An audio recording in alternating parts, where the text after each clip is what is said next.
Let's come over here for a moment. Well, I survived 4.5 hours of Kill Bill, the whole bloody affair. I do want to kind of go back a little bit earlier before the intermission cut me off from my thoughts a little bit. I gotta say, there was one other detail coming off from Volume 1 where, for me, one of, if not the greatest fight scene in the history of film history, with the bride just fighting with, well, it's a combination of fight scenes. You got Gogo Yubari, the goat fight itself with the bride versus the Crazy 88s, and of course against Oren Ishii. Even without the color, it's still badass to watch and definitely bloody for sure. And as we headed into the second half of Kill Bill, the whole bloody affair, there wasn't really a whole lot that was new by any means, although the biggest one for me was the opening to Kill Bill Volume 2. The opening famous lines from the bride herself, when she is saying, "I am gonna kill Bill," and before that, like, "I roared and I rampage." Well,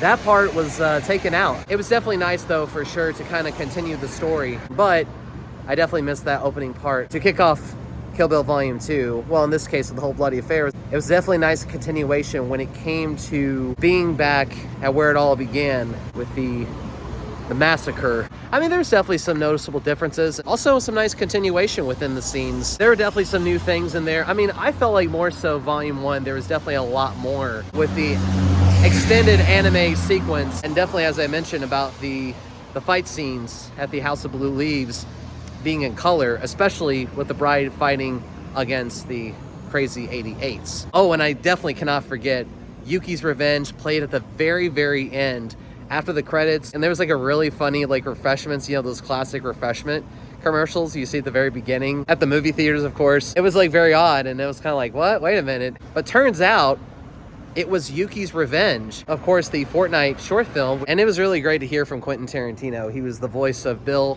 taking over for David Carradine, may RIP. And you know, I mean, I don't play Fortnite a lot. I'm not the biggest Fortnite player by any means. Great animation, not too bloody or anything like that. I think the blue, was like masking the blood pretty much. Yeah, it was really cool to watch that and see that continuation, you know, with Yuki, Gogo's sister, and the bride fighting, and it was cool seeing the characters, including Peely. A very enjoyable little something extra, you know, at the very end of the whole bloody affair, which I absolutely enjoyed and I really, really loved.